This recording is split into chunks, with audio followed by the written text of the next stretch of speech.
I'm happy to introduce Christopher Roberts. Professor Roberts is a professor, well, I guess that follows, at the University of Minnesota Law School, and an affiliated faculty member in the Department of Sociology. He holds a JD from the University of Southern California, and a PhD in public policy and sociology from the University of Michigan. His work bridges law, sociology, and public policy with a focus on human rights, international law, and legal history. He also collaborates with artists, students, and community members to explore legal experiences that are difficult to capture in words. Professor Roberts will be presenting his open study program, which, among other things, will look at the human element that is always present in immigration issues. Please welcome Professor Chris Roberts.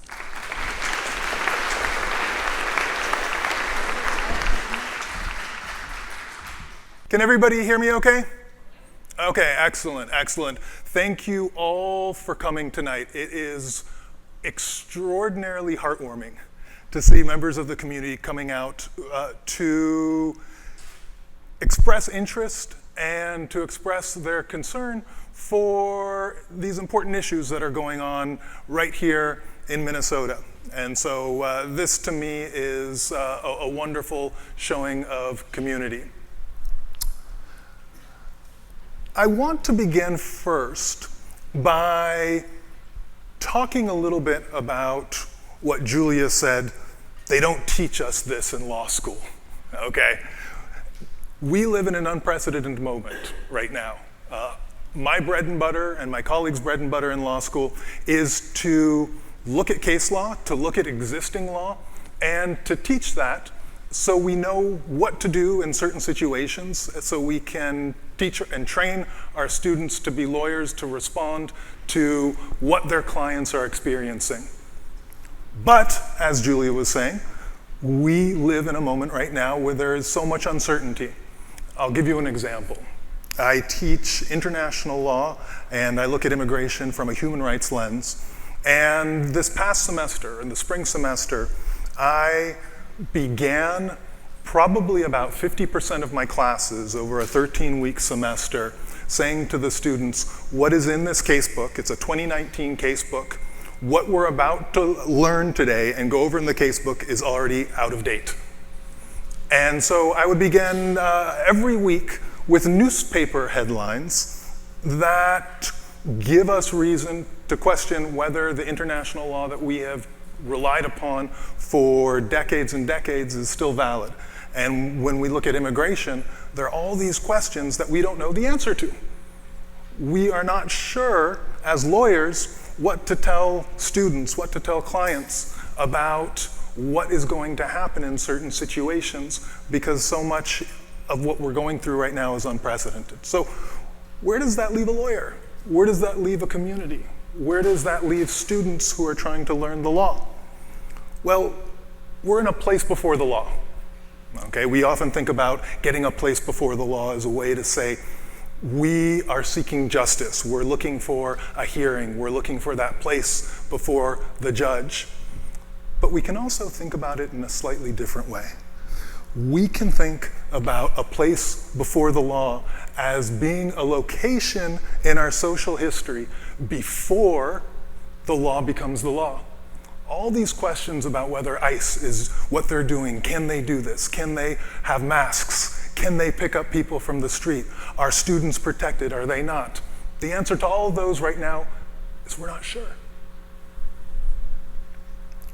And so right now we are in this moment in which we are months or years before having a definitive answer to those questions about what's going on with immigration. And so my students often ask me, I like to walk around when I talk, so I'm just gonna do that. My students often ask me, they say, well, what are we to do? What are we to do if we don't know what the law is right now? How are we supposed to do our job as lawyers? And what I say to the students is, we have to act like humans, not just lawyers, like humans. What do you do when you aren't sure about the way through a place. You don't have a map, you are lost on the highway somewhere, or perhaps, let me give you a different example. I use this with my students a lot. Let's say you are sleeping over at a friend's house, or you are at a cabin hosted by a friend. You wake up in the middle of the night and you aren't sure where the light switch is, okay? You don't know exactly where you are, you can't remember exactly where the bathroom is. You feel your way through. You use your hands. You feel your way through. And that's one of the things that we have to do in a moment like this, is if we can't know what the law is, and we can't say for certainty what's going to happen, we have to feel our way through these moments. What feels right? What feels wrong?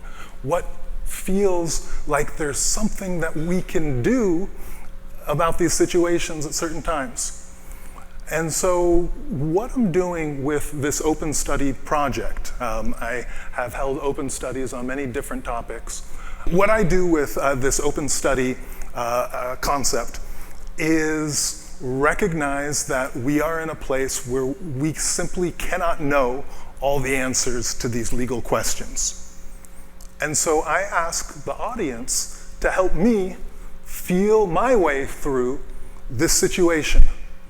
And to be honest, I give a lot of talks where I sit on panels with academics in the audience, and I say, I'm not sure what the law is. The academics in the audience say, I'm not sure what the law is. What do we do? Oh, it's terrible. And it kind of ends there. And I realize that I get much, much more from talking to students and talking to community members about how they feel about what's going on.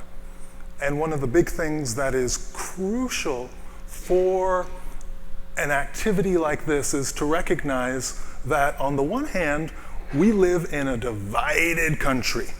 And so when we talk about any political issue, when we talk about any legal issue, there are going to be people who are diametrically opposed in what they feel about these political issues. I'll give you a slide here. I'm going to be walking a lot back and forth here. So this is from the Washington Post today, and it might be a little bit hard to see, but this first slide is the best things Trump has done according to his supporters.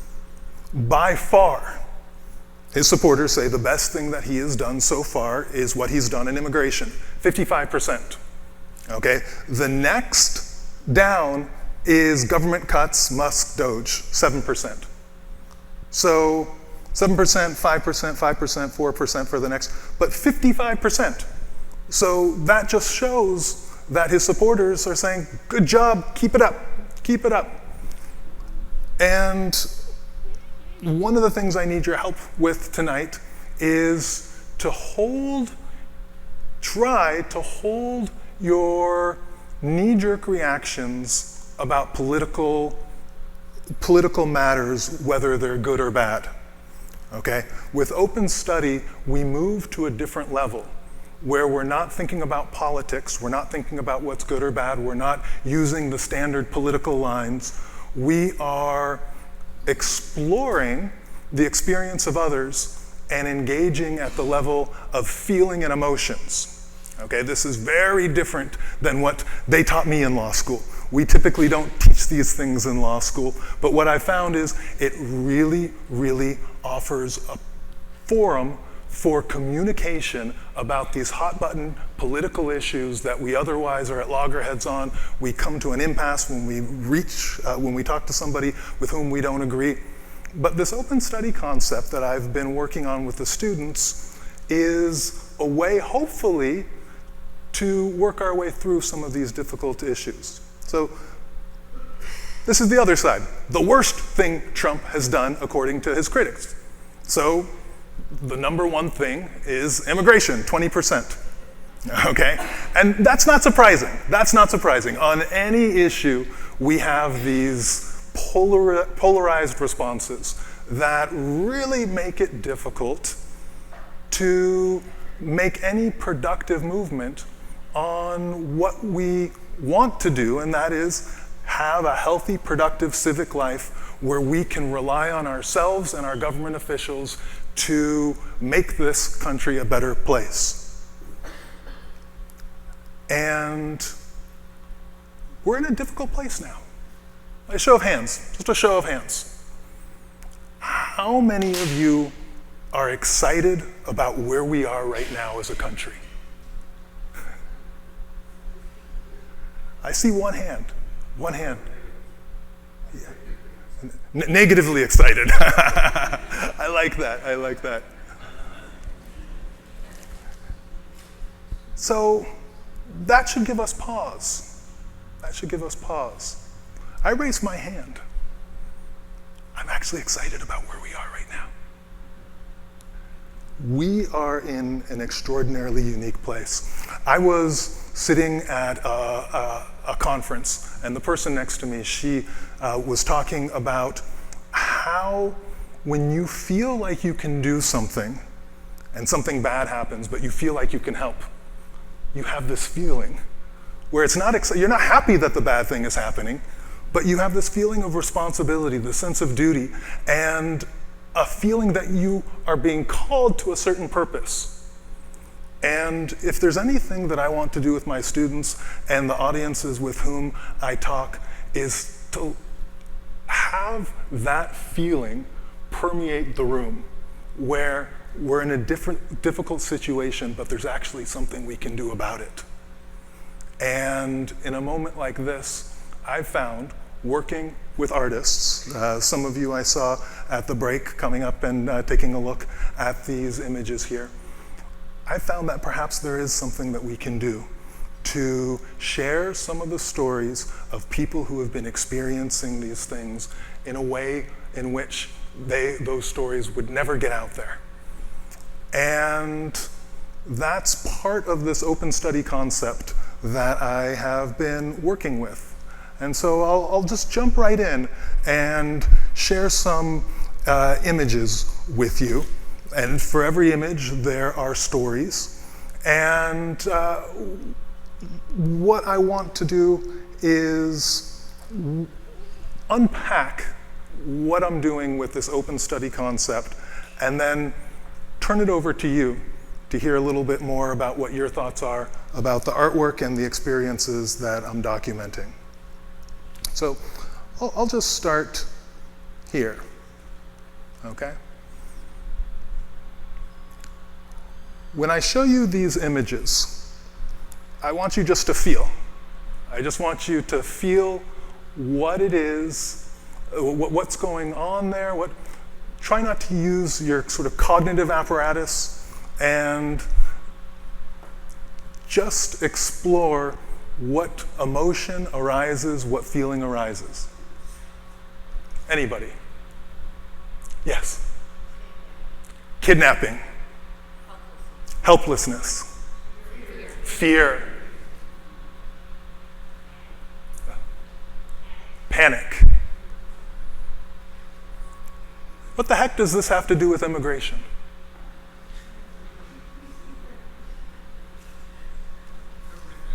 Everything. Let me get you the microphone. Let me get you the microphone, please. Okay, thank you. I think it's significant that the figure coming around the corner and grabbing is like amorphous. It's unclear. And as we've talked already in the first hour about how unclear the rules are, how unclear what I need to do is, that's why I think it speaks to immigration. It's that reaching around the corner and you don't know what it is. Yeah, yeah. Anybody else have a thought, comment, a feeling that is more than a word or two, that, to use a microphone?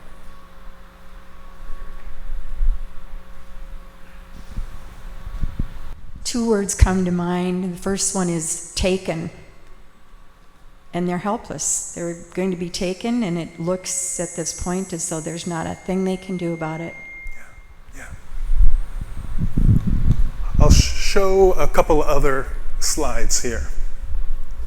Now, this is based on an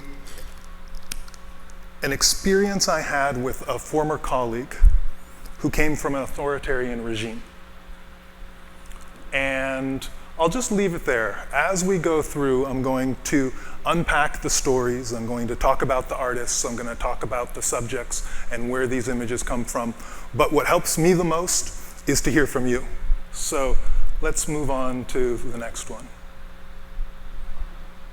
So this one is called Taken in a Black GMC. So take a moment to feel it. Taken in a Black GMC.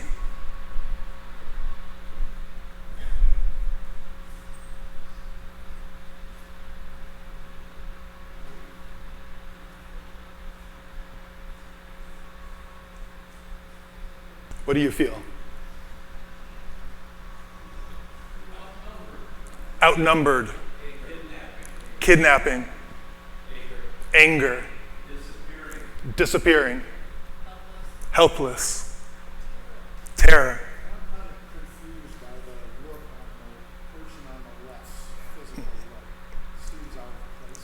Confused by the look of the person on the left, seems out of place. Can you talk a little bit more? I mean, what is that look? They seem to be looking at something or worried, but they also seem to be kind of portrayed as a normalized person versus a fearful, image or criminal type. Mm-hmm. Thank you. Thank you. In the back there, yes?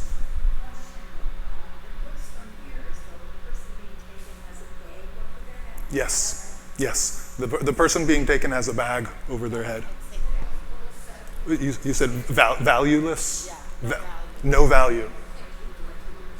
Yeah. And so for short responses, I will repeat them. For longer ones, we'll have a microphone. Okay. Thank you. Thank you. Okay. Let's go to another one.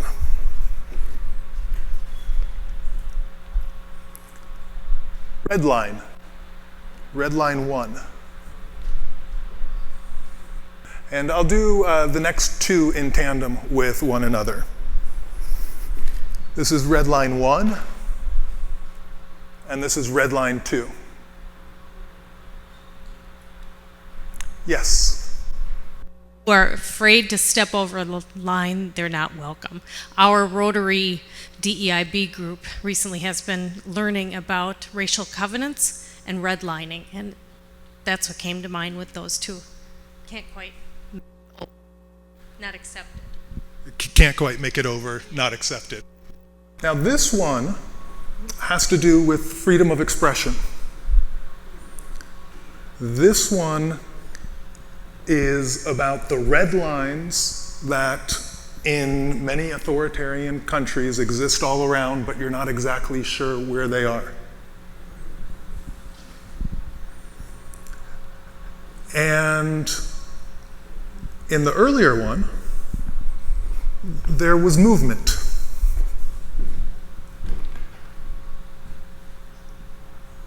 Tripping over a red line.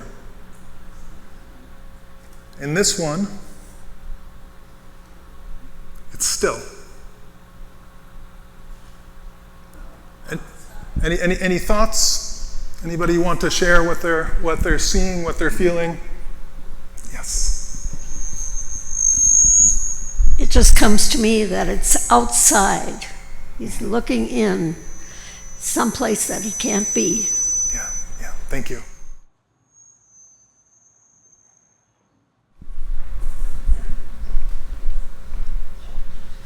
Well, I think we were all kind of feeling this recently with the death of Charlie Kirk. Mm-hmm. And it's not that we don't, that we promote killings like that, but it was almost like, I had a friend say to me, I hope you're not posting anything about Charlie Kirk on your Facebook because people are getting fired. And I was like, well, I didn't post anything, but like there was like warnings, and it's like, I've never felt that in this country.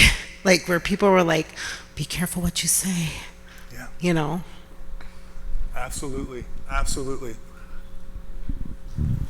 I see a person that's frozen. They don't know what they can do. They don't know what they can say. They're afraid of doing anything that's going to run them afoul of the regime.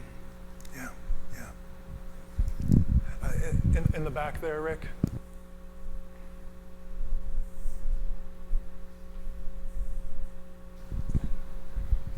To me, on that first one, it was like you were falling into the abyss. You had no concept of where you're going after that.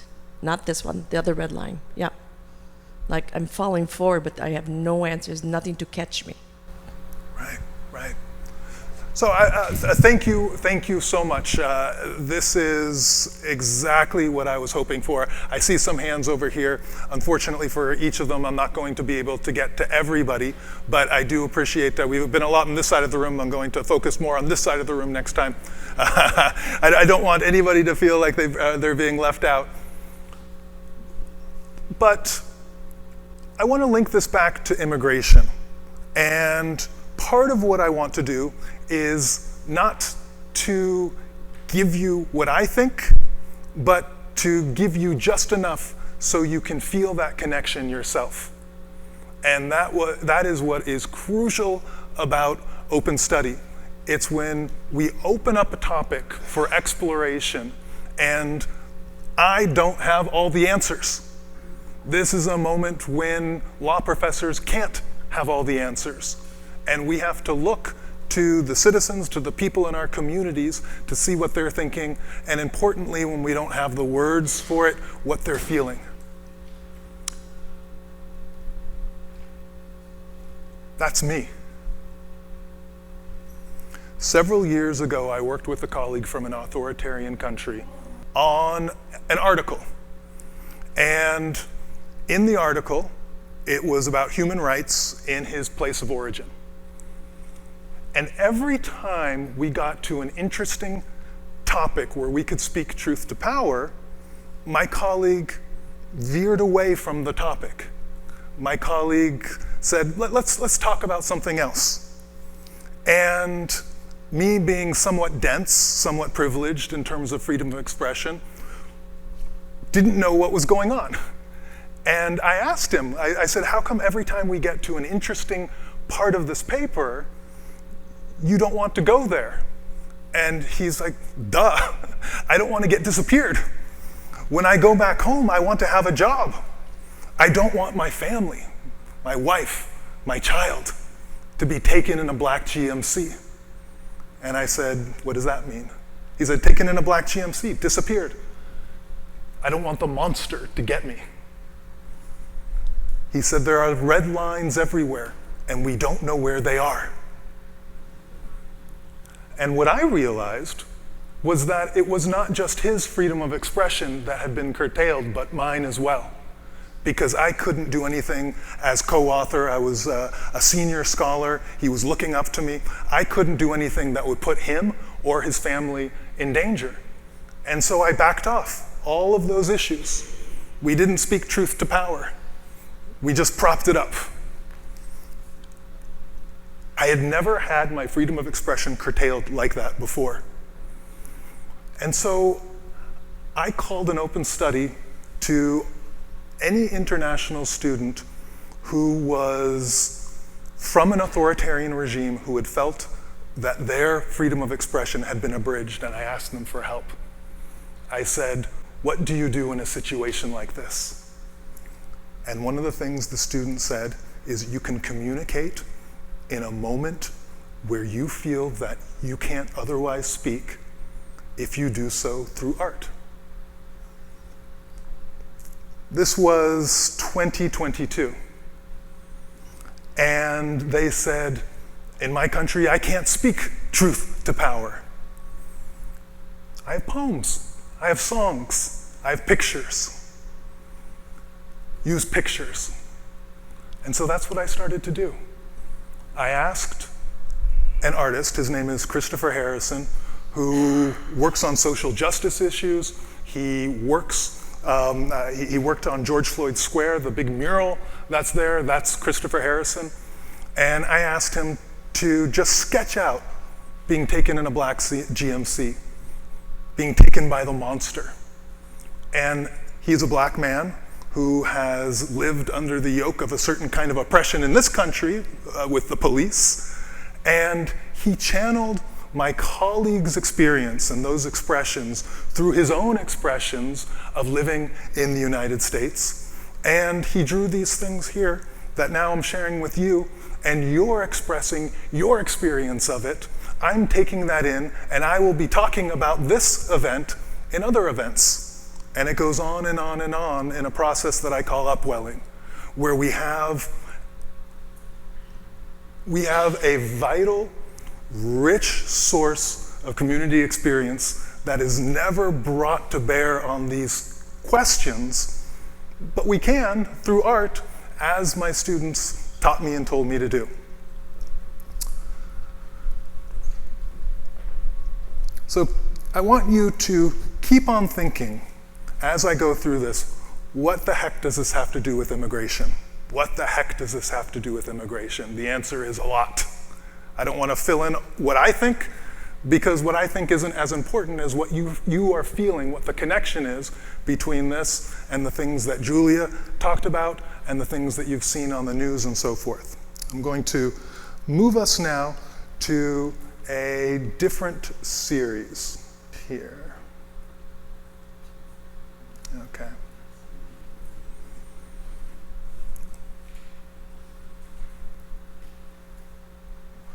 What do you feel? Helplessness. Say it again. Pity. Embarrassment. Expand, please. This is what I do in law school. When a student shows any interest whatsoever, I just go right to them and put them on the spot. I think our country could do better in treating people than treating them this way. We can do better. Inhumane. Lack of trust. Trapped. Cruel. Helpless. What comes to mind first? What came to mind first for me in looking at this picture is Kristi Noem was missing. I am so appalled by the picture of her standing in front of people incarcerated like this, looking like Kristi Noem. And you are talking about the CICOT prison in El Salvador, where they are packed in like sardines. Yes. Thank you. Diverse. Let me give you the microphone here. I don't know if it was intentional, but the first thing I noticed when I looked at the picture was light brown hair, dark brown hair, red hair, long hair. The group of people looks diverse. Thank you.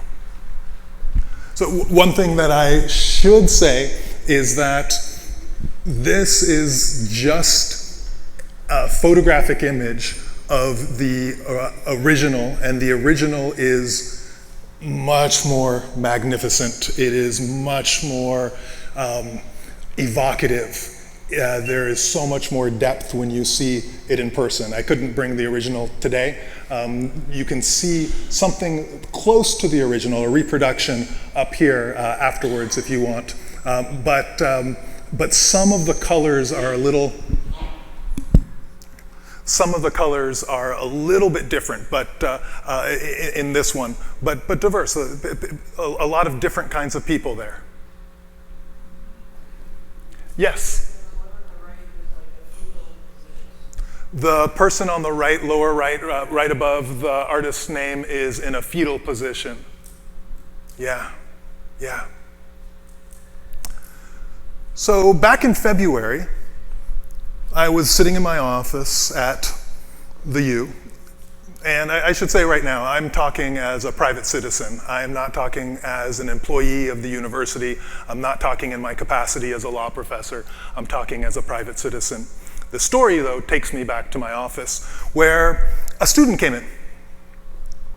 And the student, their name is Emmy. That's not their real name. I am using a nickname in order to protect their identity for reasons that you'll see why in a bit.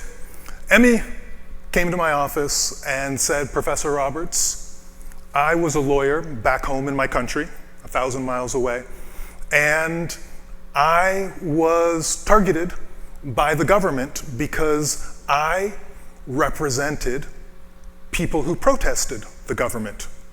There were people who protested against the government. They got thrown in prison, and I was there to help them, and I also got thrown into prison. Can I write a paper about this to raise awareness? And I said, you know, I have to be honest with you. When students write papers, I grade them, and then the paper gets put in my desk drawer, and that's it. If you want to raise awareness, you probably don't want to write a paper. But I'm working on this project with a local artist. Her name is Nancy Mueller. You can see her name there. And we are capturing experiences that would otherwise be lost. Would you like to help us? Or would you like to be part of this? And he said, yes, I would like to help you with this. And so he just, in my office that day, described what it was like to be in prison in this country. Not this country, his country, that country far away. And he said, it was horrible. It was terrible. When I got there, there were people who had wounds, festering wounds from batons and rubber bullets. They weren't receiving medical treatment. He said it was hot, 95, 100 degrees. The ceiling was dripping, condensation from our breath. It would go up to the ceiling, get wet, drip down on us, our own moisture from our own breath. And we just sat there for days until they would take us down the hallway.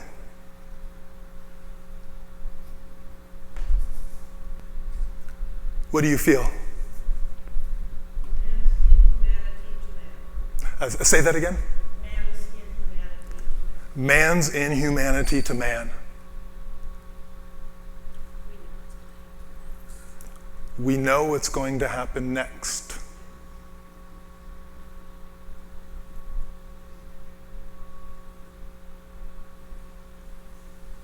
So right now you guys are probably like, no one told us it was going to be such a heavy presentation here.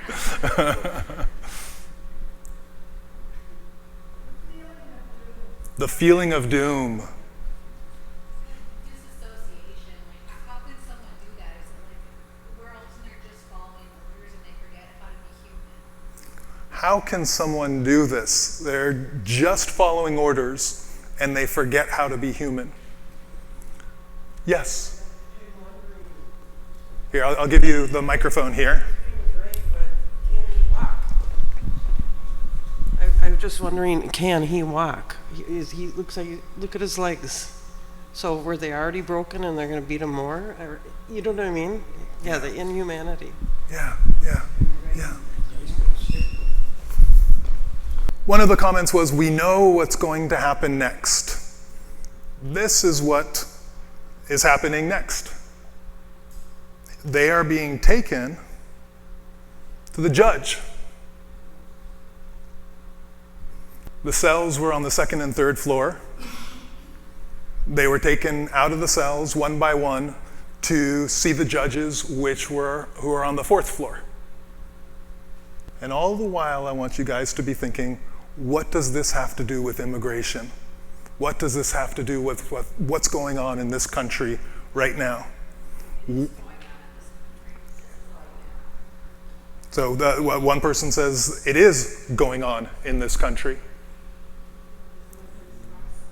There's no due process. This is what we're sending people back to. For many people in our country, this has been going on for hundreds of years.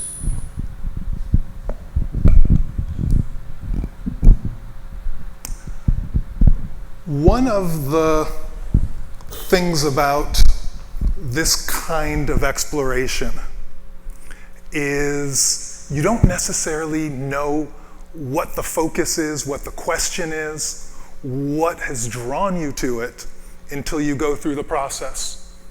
And it was only after working with this artist, Nancy Muehlner, that Emmy, my former student, realized what his question was, why he was drawn to raise awareness. And it was, how can it be possible that people who have given their life to the law, as this judge and all the other judges there, how can they possibly carry on a sham hearing like this, knowing that confessions have been beaten out of people, people have been abused like this, and done in contravention of the law? How can they do this? And he was a lawyer. He valued the law. And that was his question. How is this possible? And so what I did with this experience, this horrible experience, was I asked Nancy if she could perhaps capture through her work, she is a courtroom artist. She sketches the law taking place, people who have a place before the law. That's her job. She's extraordinarily talented. I asked, could she help me capture this place before the law, before you get that justice, before the laws crystallize and before we know what's lawful, what's not lawful, this sort of limbo period that Emmy found themselves in. And I think she did an amazing job, an absolute incredible job. I'm sorry? What? Oh, flag. At this point, I'd rather not say. And part of the reason that I'd rather not say is because Emmy right now is applying for asylum in this country. And Emmy is terrified that, on the one hand, they want this story to get out, but on the other hand, they're terrified that they might be sent back to their country of origin, where that will happen again and again and again and again to them.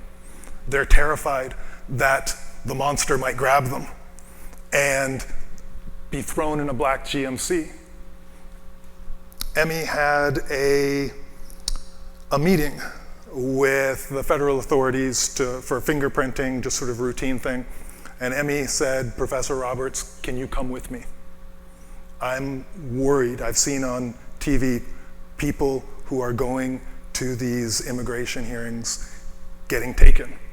Will you come with me and just let my wife and children know if I get taken? And so I went with Emmy, and nothing happened, luckily. But there is this fear, this pervasive fear that not only Emmy feels, but I've seen it with all the international students. And that's part of the design of the immigration policy that we're working through right now. That uncertainty, that feeling of you might be taken at any moment. This is not a place for you. What is interesting is that this series of images was captured in 2022, long before any of this happened, long before the current events surrounding immigration in this country. And someone said something very important over here about how we are shipping people off to countries that are authoritarian and where those abuses can happen. And so one of the big things to think about is what's happening over there in El Salvador, what's happening in the authoritarian countries that my students and colleagues have come from. We are actively, as a country, saying we want into that network. We want to be able to send and deport people to these countries that have very low, if any, human rights standards. And that's part of what our immigration policy now is meant to do, is to scare and to terrify. And I'm not being political here. If you asked President Trump, he would say yes. That is what we want to make this country an inhospitable place for people who aren't citizens. I mean, he has said so much. And so part of what I want to do with this conversation is to register and capture a moment in US history that is extraordinarily consequential. I'm a historian.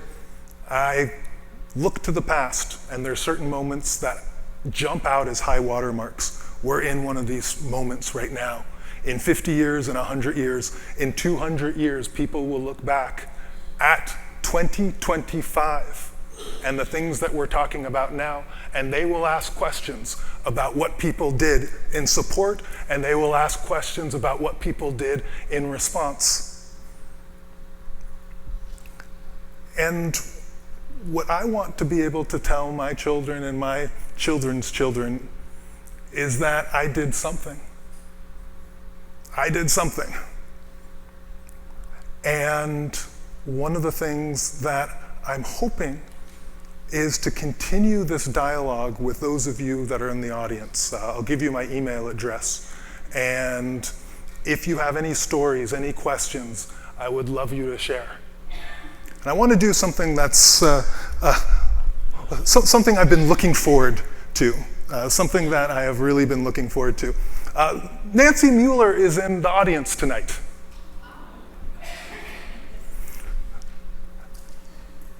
Where is she? She's over here. Nancy, can we give Nancy a round of applause?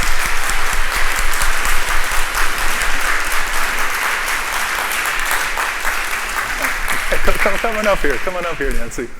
So I have just had such a fun time working with Nancy on this. And yes, it is possible to have a fun time even when we're talking about these kinds of things, because Nancy has just been so amazing to work with. And she has spent so much time, care, and given so much of herself to these images. If you want to say a word, and I would love if people have questions for Nancy, to ask her whatever comes to mind. But say a few words, Nancy. All right, thanks. As I told Chris, I think I was born extroverted, so I'm never shy about speaking in public. So certainly if you have a response, and I'll tell you what, I've been working with him now since 2020.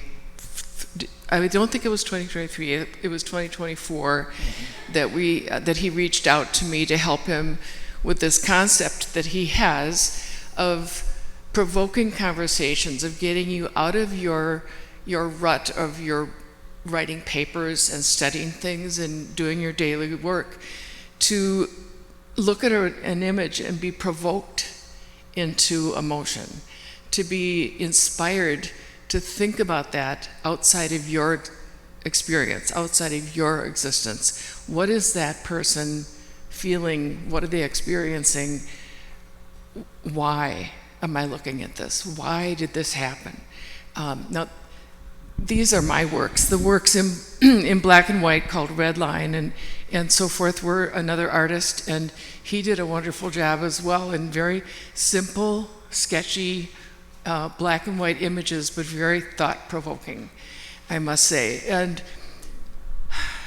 when Chris asked me to illustrate these concepts, and he sent me some pictures from the prisons and the jails where his student was housed and punished.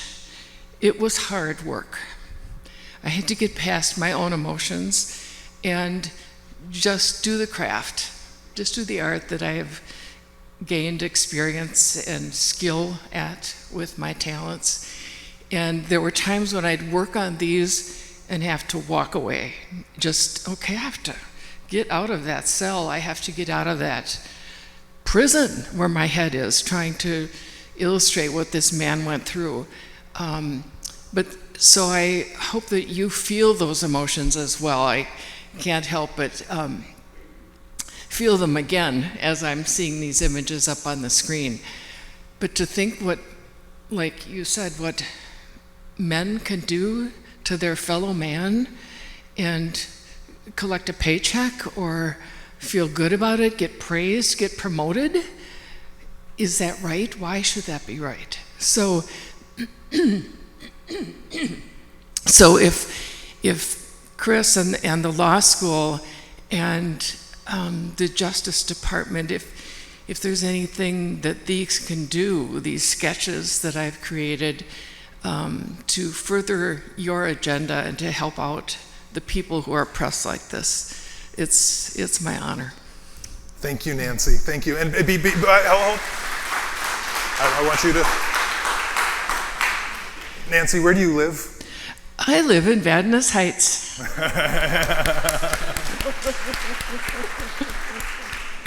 So when Chris told me at one of our meetings that he was going to be speaking here tonight, I said, well, I've never heard of that group, but I'd love to, be there and see what it's all about.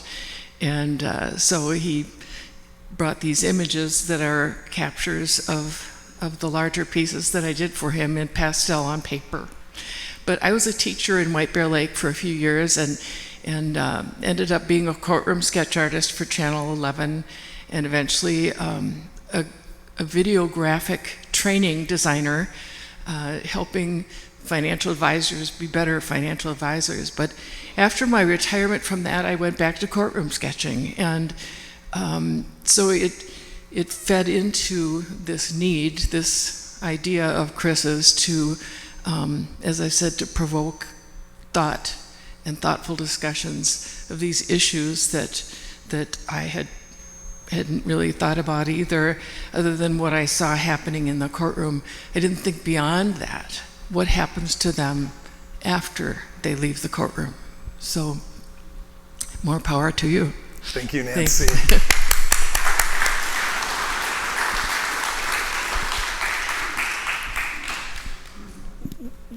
One of the things that I have just been amazed by in these images is the feeling that comes through. And as Nancy said, this was a difficult thing. She put herself and her own feelings, she channeled the feelings of Emmy and brought them through herself and her craft to paper so that we could feel them too.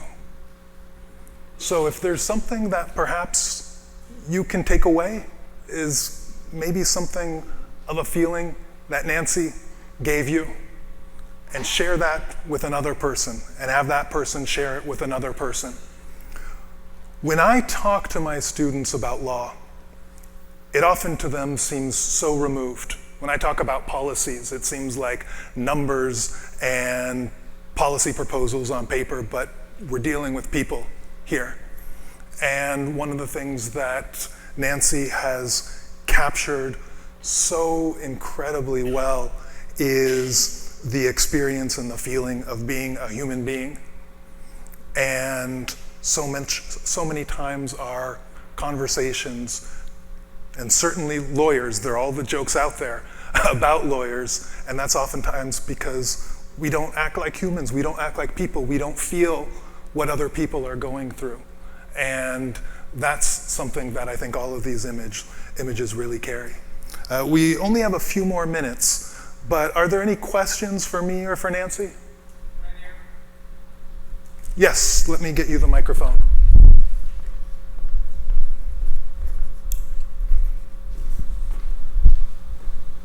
Thank you.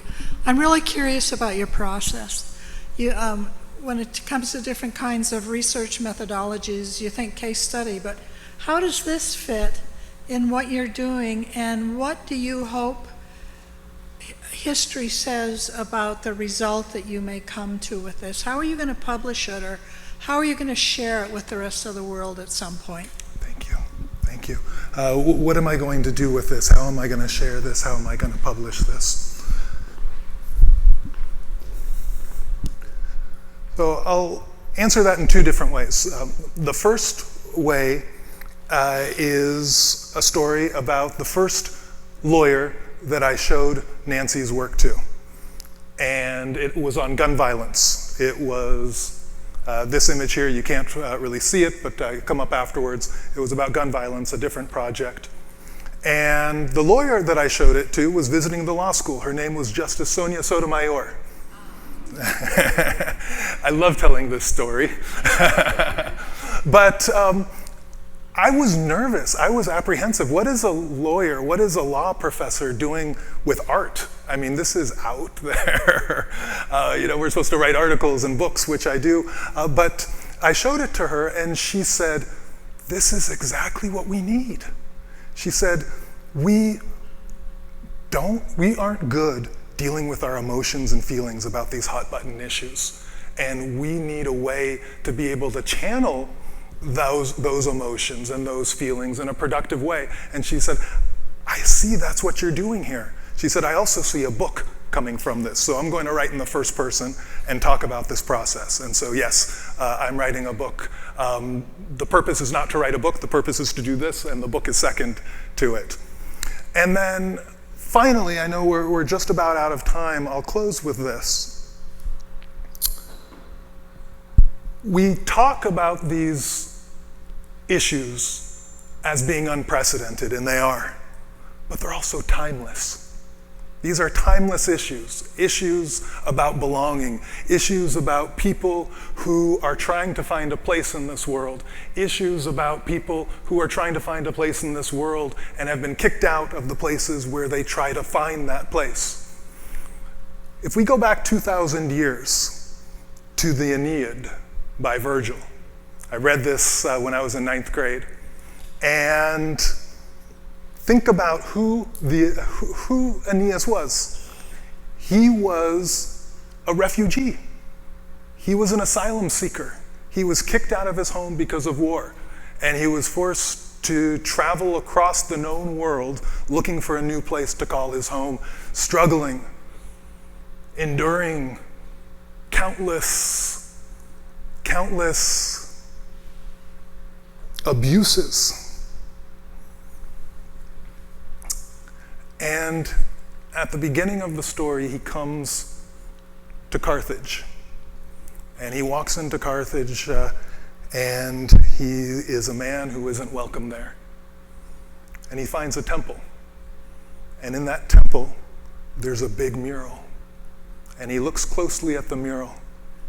And he sees that his wandering for years and years around the Mediterranean have been captured by the artists and artisans of Carthage. And he can see his comrades there, those that are still with him and those who have fallen and died. And he can see himself, and he's brought to tears. My exploits have not gone in vain. People know this story, and this story will live on in history.